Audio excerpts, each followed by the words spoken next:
over to the right.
All right, we're gonna have to call it a day. You can see we didn't get very much cut, got down to the far end, laying off the field and pulled in a huge wad of Johnson grass and choked the rotor up, which in itself is not a problem. All you gotta do to unchoke the rotor is drop the concave down, put the rotor transmission in low gear, and then it's got a switch in the cab that you can rock the rotor back and forth because it's got a CVT transmission driving it. So getting it unplugged wasn't any problem.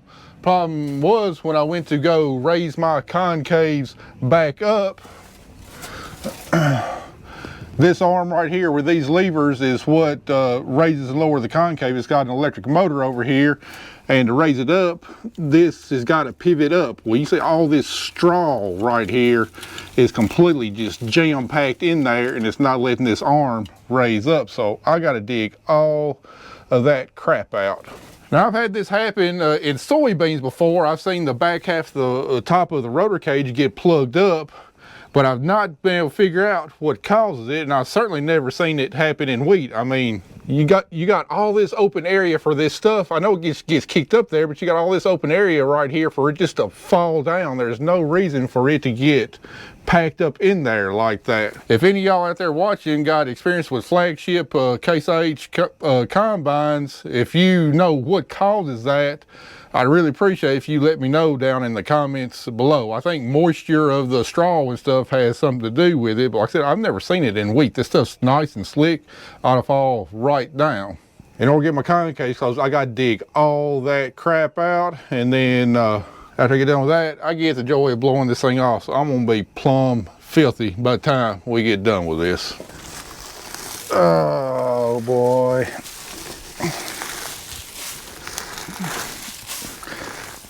You know, Dylan Joyce told me something a couple of weeks ago when we were dealing with all that rain and problems and everything else. He said, man, to keep on farming someday, you just got to plain old just hate yourself. To put yourself through something like this. And right now in this situation, I kind of tend to agree. But anyway, I'm gonna get this cleaned out and blown off, then go home, take a nice long shower, and I'll see y'all back out here in the morning.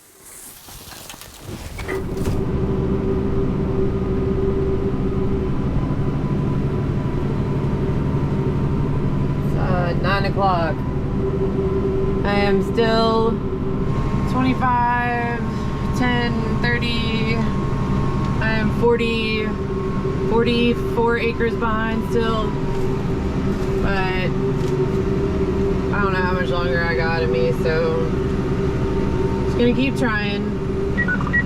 Was having hydraulic problems earlier where this wasn't lifting up, but I've figured out some tricks that Matt told me to try, so it's worked a little bit, but yeah. 13 hours? 13 hours on planters, lots of fun. And still still got way more to go, so I'm gonna do my best. And the bad part is, as soon as I get home, I have to start laundry. I have to feed chickens, get their eggs. I have to probably feed cats.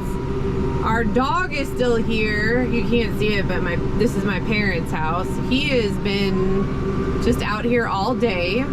So gotta get him home, him fed. Lunches for tomorrow. Possibly shower, I don't know. There's just so much to do when I get home too. It's like it's never ending.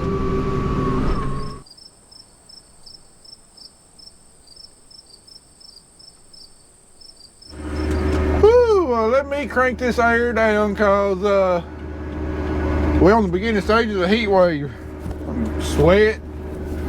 I'm sweaty. Now I'm itchy servicing this thing.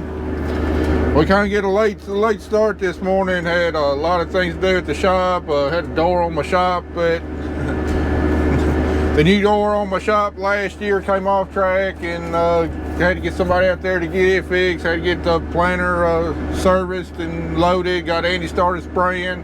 Had to go get some DEF. We started about an hour later than what I'd like to. But hopefully we got everything ready to go, and we're gonna have a nice long productive day, and I'm not gonna have to get out of my cab until about 8 to 8:30 this evening. That's what my hopes is. We're just getting started on a huge block of land here. We got 3 farms totaling about 190 acres, and we're gonna be here a while. And hopefully a bunch of wheat comes off this ground too. It looks like some good wheat. We really didn't get enough cut last night to be able to tell much. In other news, yesterday I got a notice from CGB, which is where we haul our wheat to. And then this morning I got another notice from Tyson, which is someone else who buys wheat in the area, that if they find any evidence of deer poop in the wheat that is delivered, the load will be immediately rejected.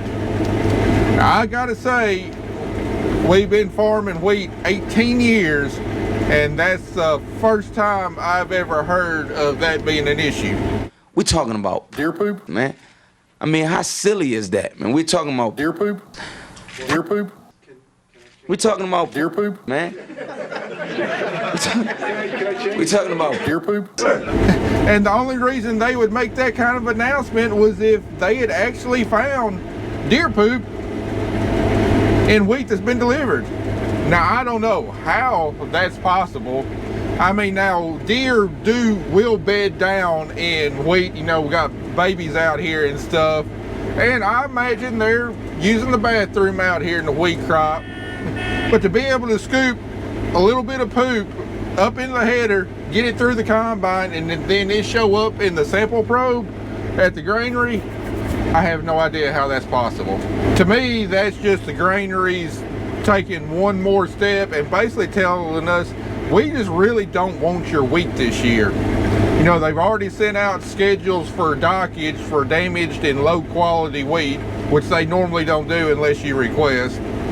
Now they're both sending out warnings about deer poop. I mean, I know the wheat crop in West Tennessee is not going to be high quality at all, and lower quality grain is really tough to sell and get rid of by the granaries. And I understand them saying that, you know, they basically don't want our wheat, but I mean, we got a crop, we got to go somewhere with it. But I think that's just further evidence that they're going to be looking for any excuse this year to reject loads of grain. I think about the one thing worse than not actually having a crop is having a crop that you can't sell. And as row crop farmers, that's not typically an issue that we have. Yeah, we might not get great prices for our crop or whatever, but we know that we can take whatever crop we got, we can take it to the granary, and they're going to take it. We might not get a great price for it, but at least we're getting something for it. Whereas if you look at, like, you know, your vegetable farmers, the guys at farmers markets and stuff, you know, they're totally dependent on consumers deciding to buy their product, And I gotta imagine, you know, there's probably a lot of waste because they have crop that is not able to be sold in time and it goes bad and you have some losses that way. So, you know, for all the difficulties that we have as row crop farmers, typically getting rid of our crop is not one of them, and for that we're fortunate. However, this year might be a different story. You know, we haven't hauled any wheat off yet to see, you know, what the quality is. I know it's going to be lower quality, but hopefully, you know, all of our wheat you see for the most part is still standing up straight. Hopefully it won't be as low of a quality as what others are delivering, and you know, the granaries will actually want my wheat to blend with lower quality wheat to give them a more marketable product. That's what I'm hoping anyway. Don't know if it'll come to fruition, but whenever we start hauling, we'll find out.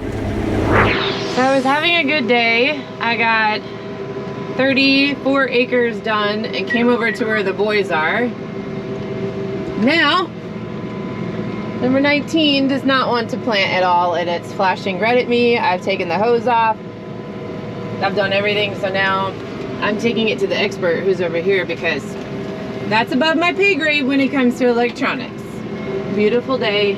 I'm tired already. And this field will really beat your... Yeah, I can't wait. I'm gonna need a chiropractor. Well, so far we've had a pretty dang smooth day so far. I only had to get out of the combine twice. Once I plugged my feeder up, and then Kelly found a mud hole with a planter and stopped the seed tube up. But other than that, we've had a real good day running, and we found some pretty dang good wheat, or at least good for this year. A lot of this wheat out here is, you know, between 90 to 100 bushels.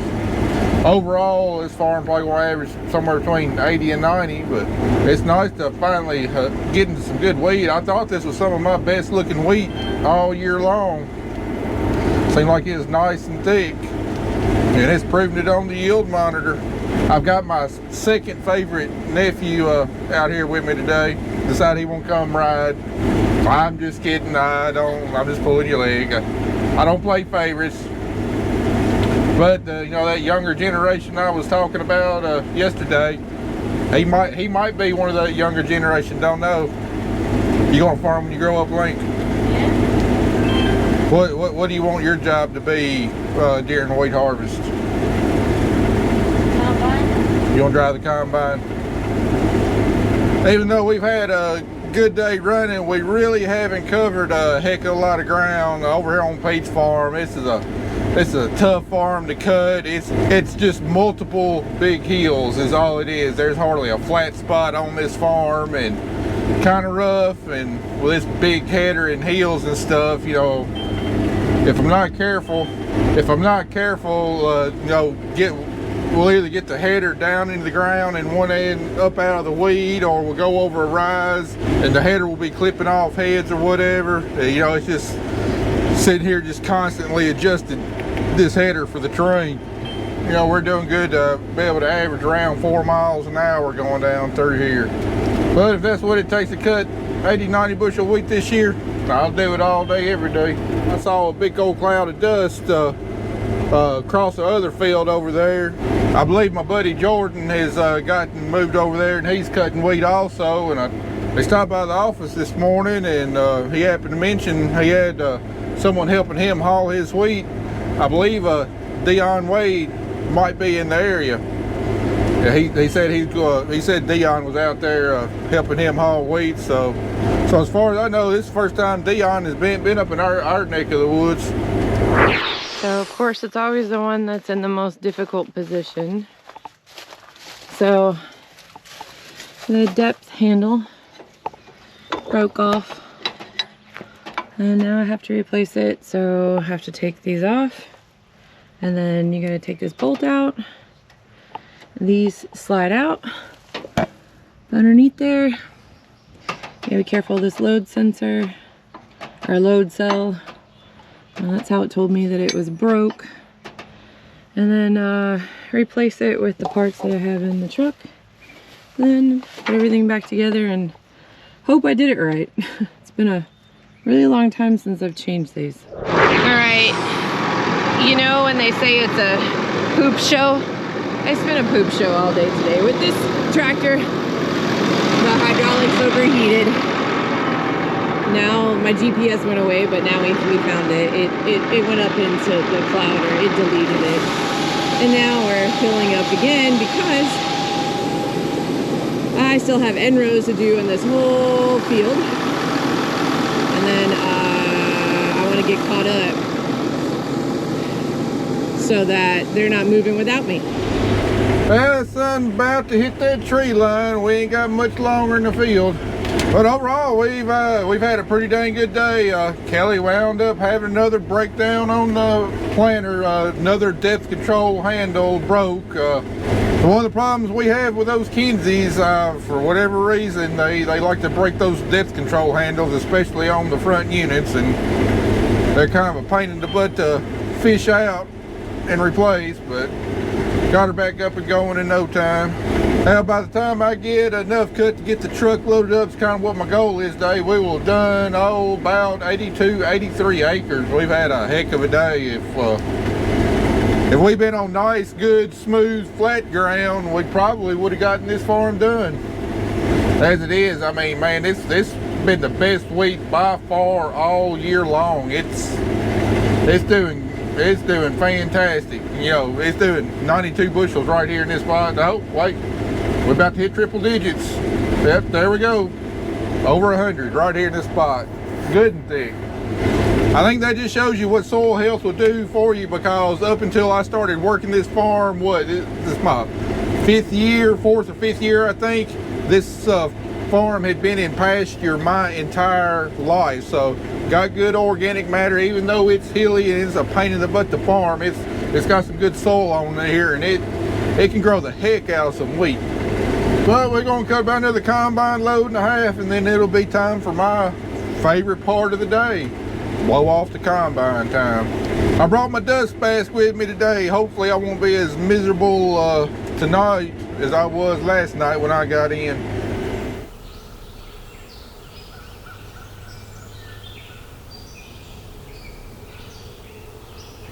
It's Friday, because I checked my phone, June 14th.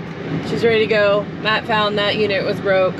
I am trying to avoid every washout known to man, but sometimes, especially late when the sun is like right there, you can't see them all. So, but I thought, oh, we're ready to go. Apparently not. Yesterday this whole screen disappeared, and now it says fault. And every day I say, not today, Satan, because it's just been one of those years. So now I'm gonna figure out, why is this fault 15?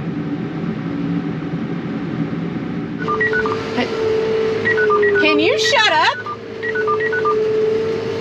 This will like haunt you. These little beeps, you will hear them in your dreams, in your nightmares. I don't know what's going on. Yesterday we had all these problems, but you know, electronics are electronics, and it is what it is. Also, my hydraulics were overheating, so I had to stop a couple times.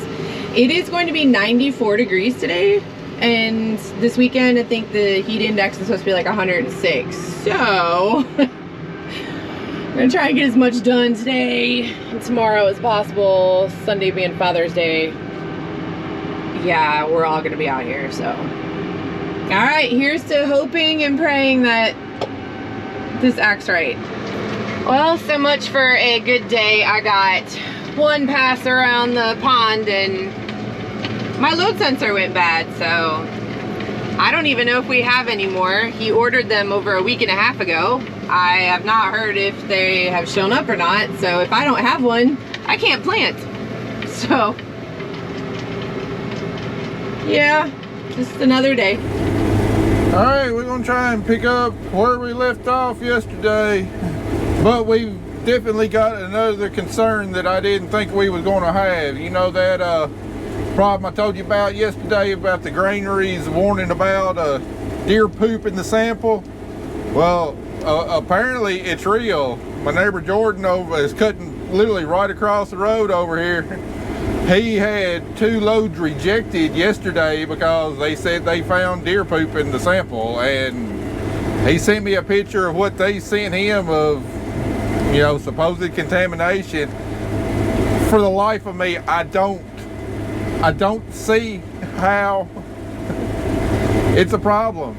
I'm not saying that it's not, I just don't understand how it can be, how one little bitty sample out there in the field can get caught up in the probe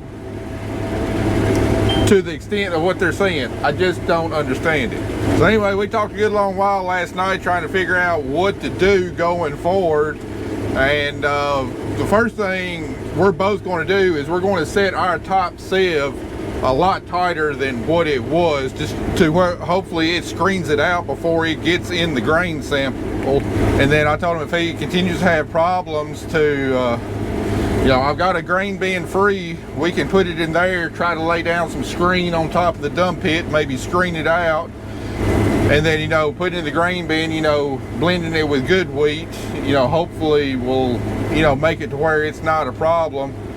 But I guess the biggest thing going forward is where we've got down wheat, and I don't have very much down wheat. You know, probably maybe 1% of my wheat is down. You know, obviously, you know, that's where you're going to be picking it up at. But when we get to down places, like I got a little spot right up here, I'm not going to let the header down on the ground and try and scrape it up and potentially get that caught in the sample. You know, yeah, we're going to lose a little bit of yield, but it ain't near as bad as losing a you know, an entire truckload that you can't sell. So we're gonna leave a little bit of grain out here for the wildlife. Anyway, he started cutting again this morning and sent me a video, and it's funny, but it's not funny. But he was cutting along through the edge and some down wheat, and there was a mama and her phone right up in there in front of him, and she all of a sudden she just stopped and popped a squat.